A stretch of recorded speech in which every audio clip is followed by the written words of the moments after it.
All right, you guys, we are back at the mosquito pit and fixing to lay some cordwood. The prep for this is, there's a lot of prep work, let's just say that, and I'll go over it before you can even start laying.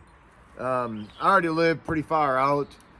I'm about an hour from this job here, another hour to town from where I live. And so for me to go to town, let's just say to go buy a bag of mud, it's a, I don't know, almost a 5-hour round trip to go to Home Depot from my house, you know. So yesterday was a lot of running and getting materials. There's a few different ways to make mortar for this, and I'm gonna kind of come up with my own little recipe, I guess. So, but the prep work is just insane. Here, let me show you. Turn this camera around. So part of the mix, there's sawdust in part of the mix in your mortar. And so I pre-soaked sawdust, okay? And what I'm using is these, the soft wood screen shavings, the bags. Sand is tough to get here, good sand. So the all-purpose sand at Home Depot, that stuff's way too coarse. I'm gonna try the play sand. I'm gonna go with lime and mortar. Now before I start doing any kind of mixing, we had some rain come through yesterday. Before I'm gonna do any mixing, this stuff here, this sawdust is gonna be my insulation, but I gotta go ahead and coat it with lime, and so I'll do that in my mixer. And coating it with lime, from what I understand, is like is a retardant for bugs and stuff like that. So yeah, let's just get started.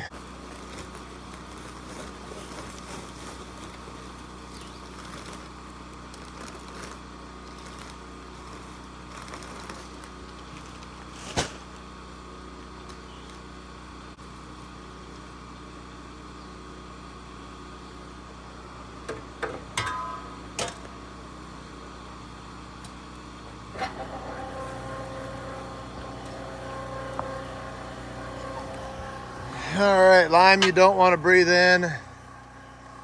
So what we're doing here is just taking the sawdust and we're coating it with lime so the bugs don't call it home, I guess.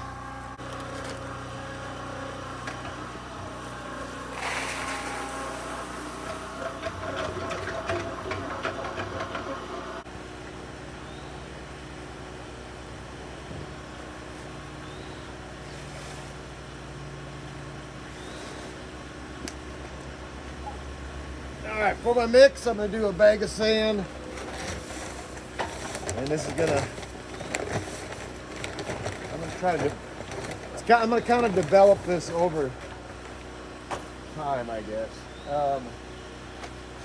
Do a scoop of lime.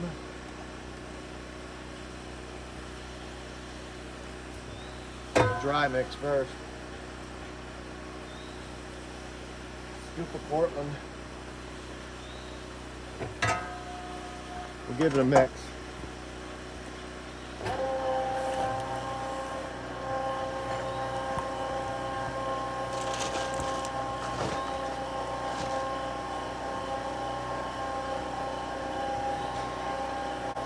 And the water.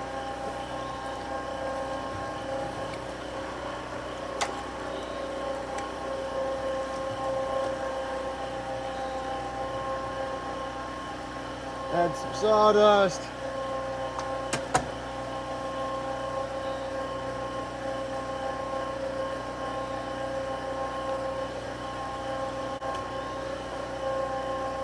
Oh, that's pretty nice. Just like that right there. I'm gonna double it up. So a bag of sand, scoop of Portland, scoop of lime, and a scoop of wet sawdust. Let's go ahead and let this mix here. Looks like I got to clean the edges up quite a bit.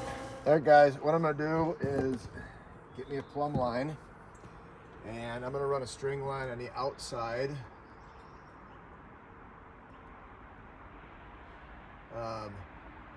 So I want the outside, everything to be pretty smooth and flush. Inside, I'm gonna let it kind of run wild a little bit. And that's just how I'm gonna do it. So there's that. I'll do another one over here.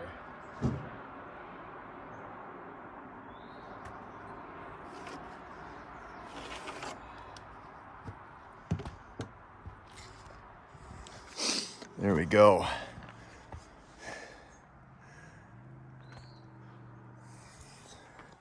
So what I'm gonna do is I'll run screws in there and I'll run a string line. I'm liking how this mud is feeling, this mortar. I'm actually liking the sand that's in it.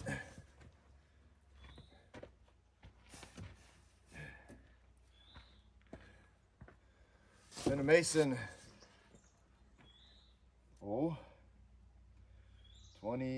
36 years. Yeah, 36 years, I think it is. Anyways, so this is kind of new for me, but it's kind of cool too. I'm really liking it.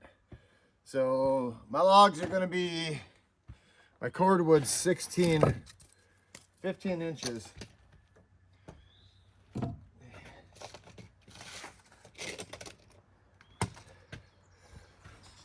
So what I'm gonna need to do is do some mitering on these corners to lace them, or what I might do is just cut these. I'm just gonna cut these here short is what I think I'm gonna do. And then I'll overlap back and forth, I'll lace them. And that's what I'm gonna do. All right, so that's how I'm gonna do my corners, is I'm gonna go ahead and lace them like that. All right, let's just get started.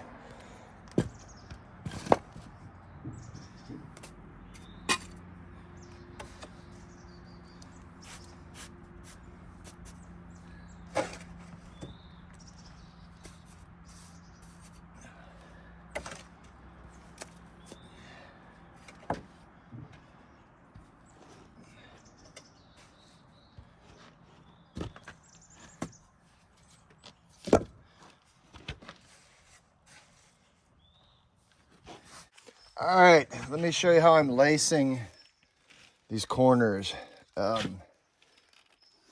got my little cut piece here to fill that gap void right there. So from the outside, it'll look like a full log in there. Get a little mud in that joint. Need some mud here. And then take this one here. That'll go right in there like that. And then I'll take another one and bring it through here like this, like so. So then the next one would go with something like that. All right, I mentioned wall ties or brick ties. Someone mentioned doing, I think, lath going up there or something like that, but wire lath. Wall ties are like far superior to that. Do wall ties about every, I don't know, 16 inches or so going up on both sides here, and it ain't going nowhere, you know. Far superior to lath. So This is the way masonry works, concrete or mortar. The more you play with it, it's just the opposite of your pecker, boys. The more you play with it, the softer it gets. So an old mason told me that years ago. So this last batch of mortar, because I didn't have any more sand, I couldn't go ahead and stiffen it up. But this last batch of mortar, I got too wet. So I'm gonna leave her sit. It'll dry pretty quick. I'm gonna do a turn and burn in town and get me some mortar and sand. These logs you do not want to seal, or this cordwood you do not want to seal. You do not want to trap any kind of moisture in it. If you do that, then your logs are gonna rot. I mentioned in my last video that I sanded it to seal it. I misspoke, okay? I sanded it so it's not so rough and the water runs off of it easier. When you just run a saw through this, if you look here, on this chunk of firewood right here, you run a saw through this, it's rough, okay? Real rough. I ran this with 80 grit just to soften it up so when the rain hits it, it rolls off and it doesn't catch in the log, okay? So now this is gonna be a sauna, and you're thinking, oh my God, all that moisture inside the sauna. Yep, but this sauna is not gonna be used every day, okay? This sauna, maybe once a week at the most, and it's going to be wood heat, traditional sauna, and you can always throw a fire in it, open a window, and dry these logs off from the inside really easy. So this here was the start of a stack joint, okay, and I broke it with this log right here. If you do not want to go, this is with brick, block, stone, anything, you really don't want to go stack joint. This is a head joint. This is a bed joint. You don't want to go stack all the way up. That's going to be a weak spot in the wall. So you want to break it. If you notice, I broke it right here with that one. So yeah. See how soft that is? Yeah. A little bit too wet. I'll go to town, come back, and it'll be ready to strike up. All right.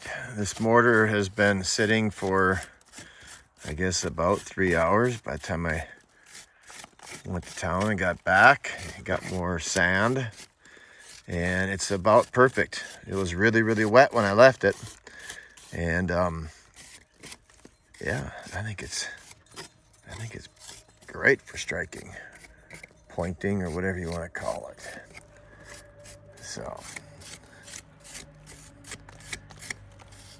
any wetter, it'll smear. Any drier, it'd be hard to do. So yeah, and then after I get this, if there's any like little cracks, let's say little gaps like that, just push it in. See that underneath there? Push it in, and yeah. After this, then I'll go ahead and I'll brush it, and it'll be done. So I just hit it with a brush. I like wet brushing on stone, but and then of course you got to acid wash the wall afterwards. I wouldn't suggest wet brushing this. You don't want to get mortar in on the ends. That'll have to be cleaned. So keep it as clean as possible, you know, on your ends.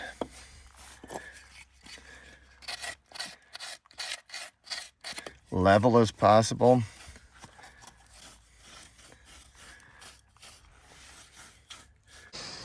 Well, learned a couple things on my first day. One is it takes an awful long time for this stuff to set up, which is a good thing.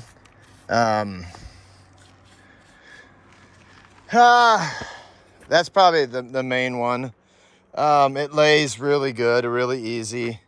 Lays a lot like stone, I guess. So yeah, this is gonna be a really, really fun project. When I get through all of this, then I'm gonna have to get more cordwood cut. I know where a bunch of good dry stuff is, and some of it don't have bark on it, so which is nice. So then I'll go ahead and hit that. But all right, until the next one, thanks for watching. I will I'll post a few more videos of this, of course. But yeah, we're rocking and rolling now.